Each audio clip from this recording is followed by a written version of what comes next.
There was only one school in Mountville, and I was the only teacher. Mountville was a small town and had few young people, but many visitors stayed there in the summer. Mountville has some of the finest views in the state of Pennsylvania. The town lies between hills that are covered in beautiful, colorful trees. In the hills, the air is fresh and clear. Many visitors came to Mountville to improve their health.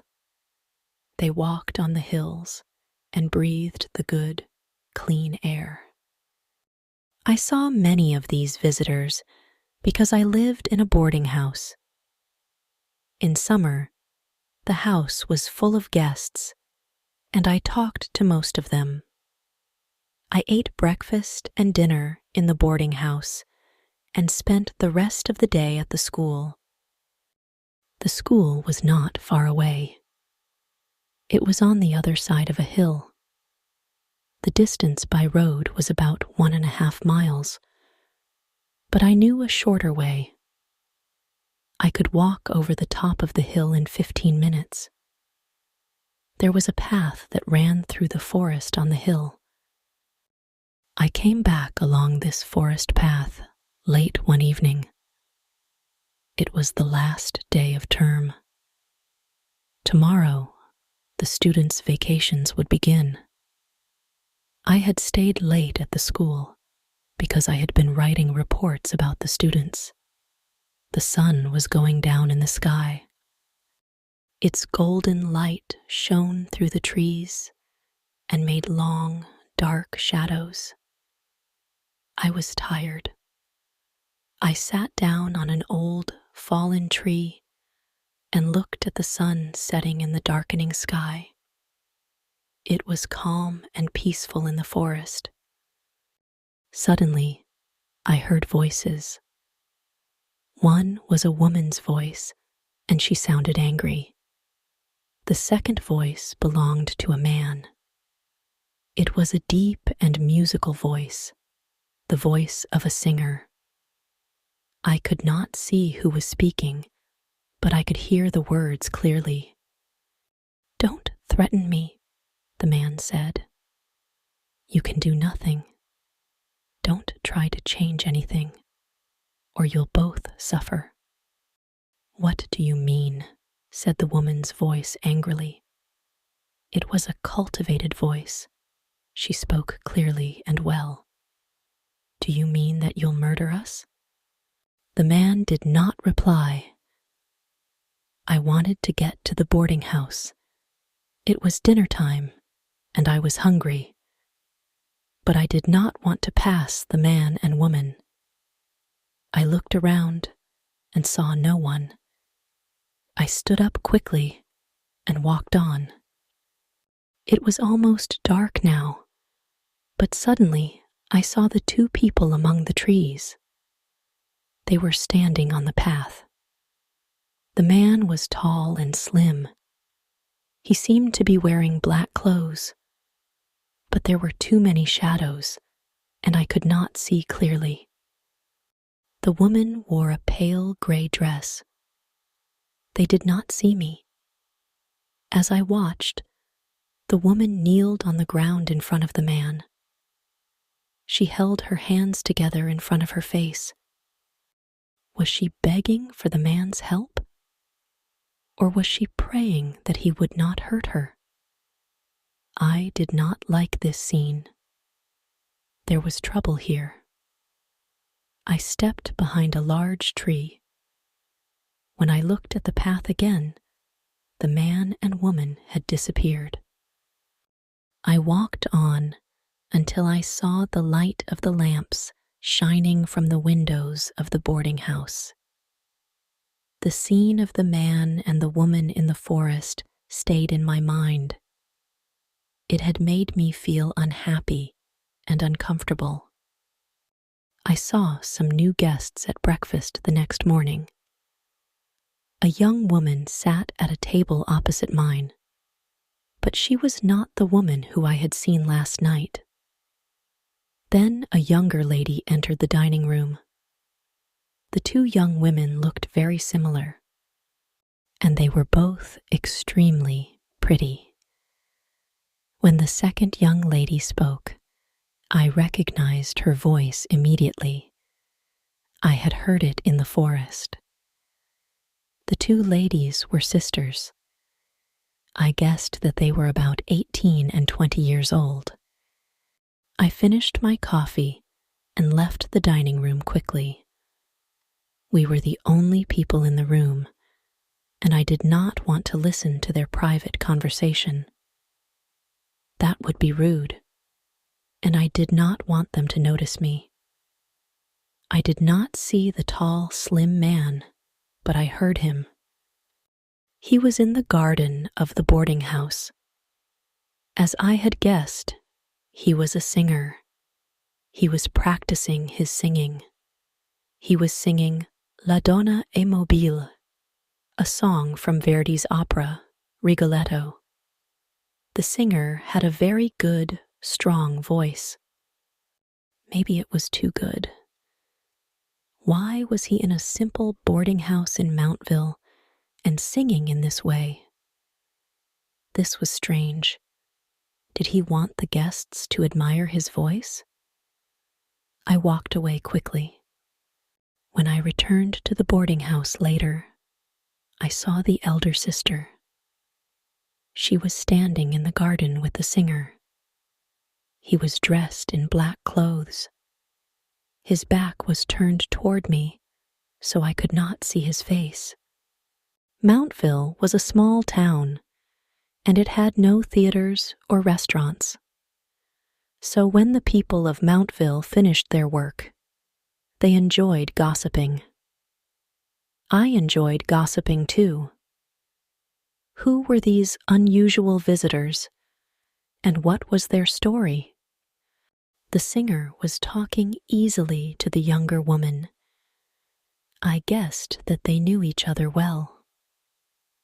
When I came into the garden, he stopped talking and turned around. He looked straight at my face. The man was not young. I guessed that he was about 50 years old.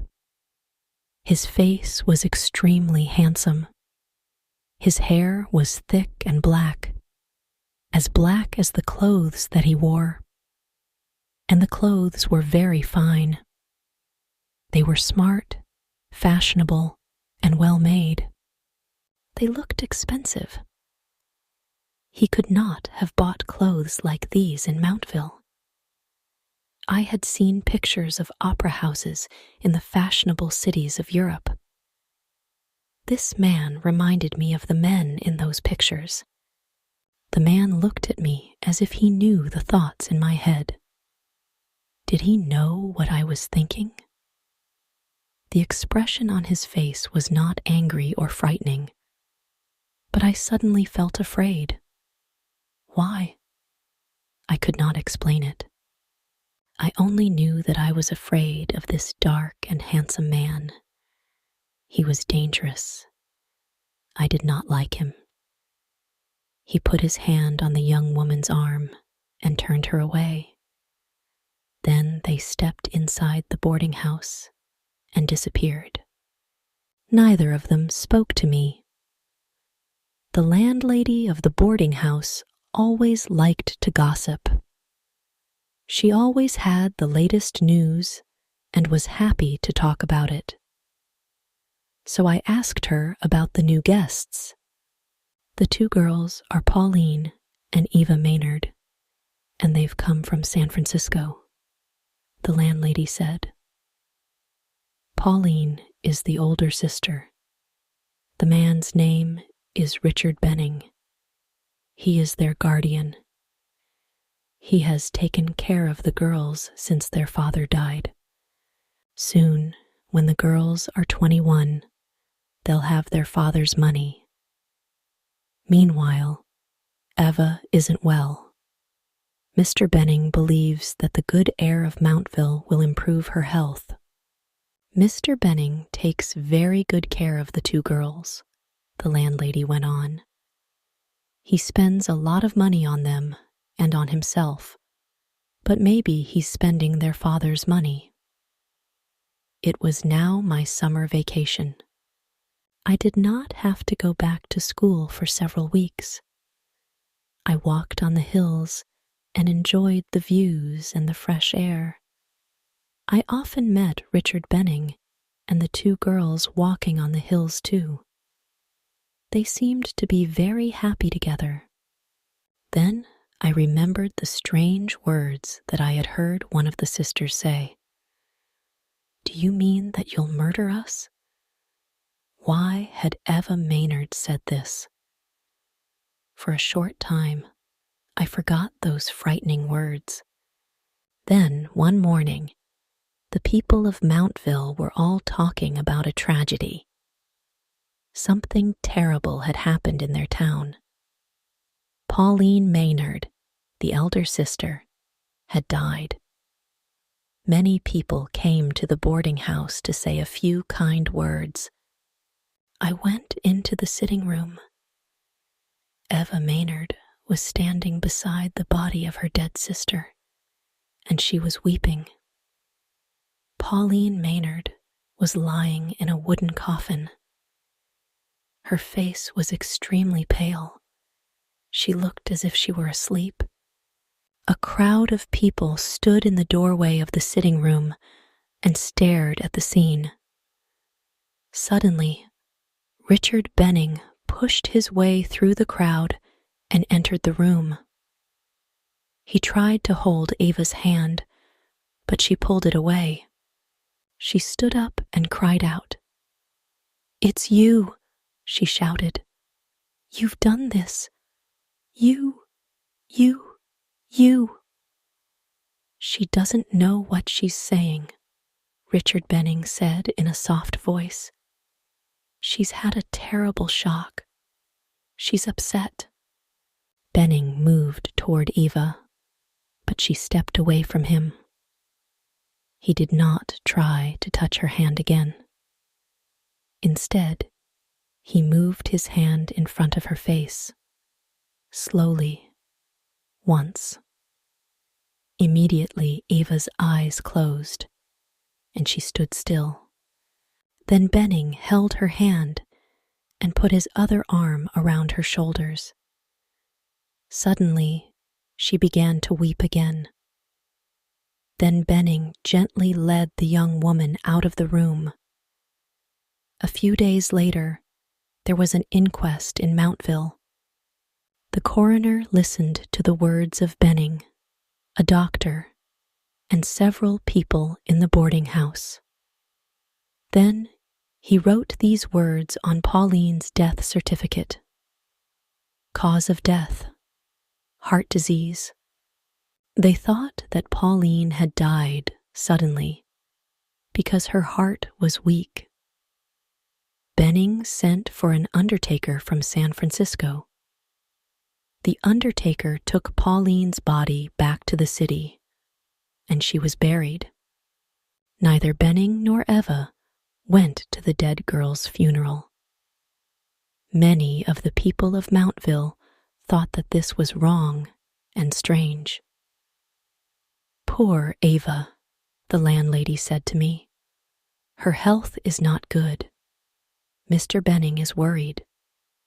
He doesn't want to take her back to San Francisco. Her health might become worse if she goes to the city. It's better for her to stay here, in Mountville." A week passed. One evening, I finished my dinner and went into the garden. I saw Richard Benning and Eva Maynard standing beneath a tree. They were holding each other's hands and looking into each other's eyes.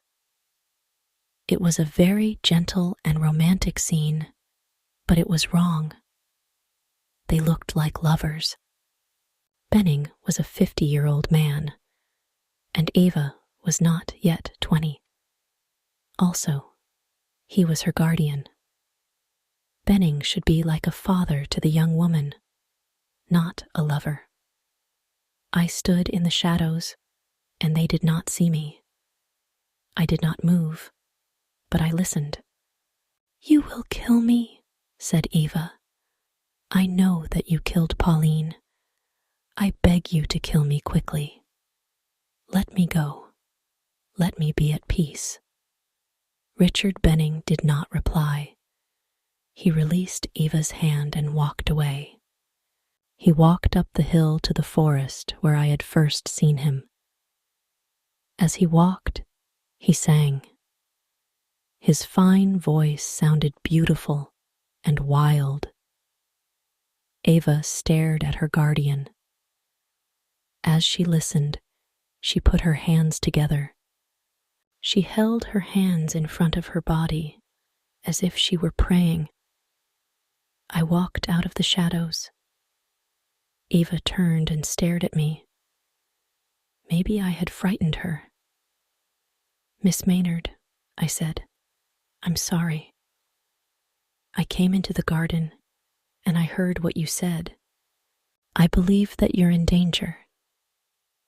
"You can do nothing," she said. Her voice was soft, and she had a strange expression on her face.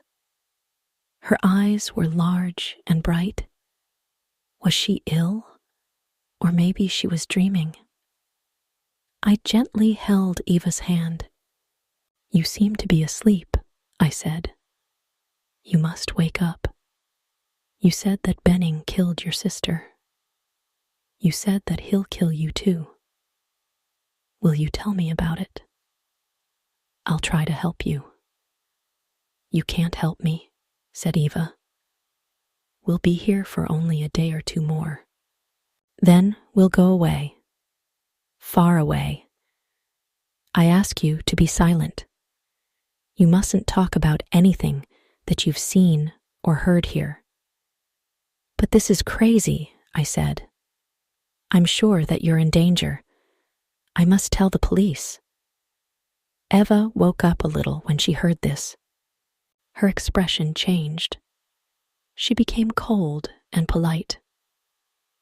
"This is my business, not yours," she said. "But your sister died here, in Mountville," I said. "And she died suddenly. Now you are in danger. The people of Mountville might be in danger too. You must tell me what happened. Didn't you love your sister?" "Yes, I loved her," said Eva. "But I love him more. Do you think that the police will believe you? You heard a secret conversation. If you talk about it, I'll say that your words are lies. No one will believe your story." Suddenly, she smiled. It was a beautiful, sweet smile. I could not believe her words. They were so hard and cold. Eva held my hand tightly. "Come with me," she said. "We'll walk together. He will be away all night. He won't know that you've been with me. We'll walk and talk, and you'll forget what you've seen and heard. You'll forget about us." Truly, I did not know the ways of women then. I was happy to walk in the garden with Eva Maynard. I was a little in love with this beautiful young woman. We talked about the people of Mountville, and we talked about their love of gossip. I did not want to go to bed. Before I said good night, I asked Eva to walk with me the next day. There's an old mill on the top of the hill. Will you walk there with me tomorrow afternoon? We can enjoy the fine views from the mill. If he's not here, yes, I'll walk there with you, said Eva. I went to bed feeling happy. I smiled happily as I fell asleep. The next morning, I awoke feeling even happier. Today is going to be a special day, I thought. Eva was not in the dining room at lunchtime. Maybe I had hoped for too much. I am only a school teacher in a small town, and I am not very rich or very handsome. But I was not disappointed. Ava came into the garden. Benning must have gone away. I was the happiest man in the world. Ava said nothing as I followed her up the path to the old mill. She knew the way there because she had walked to the mill many times with her guardian. Ava and I did not have a conversation, but she sang songs. She sang happy and sad songs. Her feelings changed as quickly as clouds pass across the sky. 1 minute of sunshine, the next minute, shadow.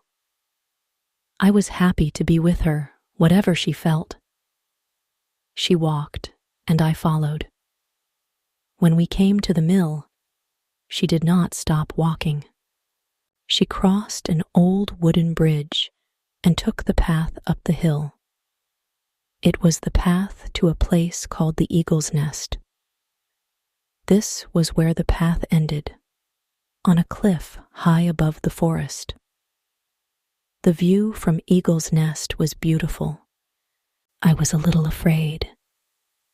The view was fine, but I did not like to go near the edge of the cliff. The ground was more than 200 feet below us. But Ava stood on the cliff's edge and looked up, not down. Suddenly, I heard footsteps, and Richard Benning came and stood beside us. "I saw you walking on the path," he said carelessly, "so I came up too." Ava turned toward us. She still stood on the edge of the cliff. Her eyes were shining, and she was smiling. There was a look of love on her face. "I'm so glad that you came," she said. She was staring at Benning. Her loving expression showed that she was telling the truth. But then I saw something else in her expression. Ava's mouth was smiling, but suddenly there was fear in her eyes. She looked like a frightened animal. With a smile on her lips and fear in her eyes, Ava stepped backward. She fell over the edge of the cliff to the ground below. Benning and I ran down the path to the bottom of the cliff. He got there before me. I did not want to look at Ava's body. Beautiful Ava was no longer beautiful. Benning looked at her carefully, but he did not touch her. "She's dead, quite dead," he said. "I'll go to the town and get a police officer. Please stay here with the body." I did not know what to say. I was shocked. Benning started to walk toward Mountville. Then he turned and looked at me. "You saw what happened?" he said carelessly. "It was an accident. Ava killed herself. I saw her step off the edge of the cliff, and you saw it too." "You're a killer," I said. "You're a damn killer. You didn't touch her, but I know that you killed her." Benning turned his back toward me and walked away. As he walked through the forest, I heard him singing. He was singing a song from Verdi's opera, Rigoletto. La donna è mobile,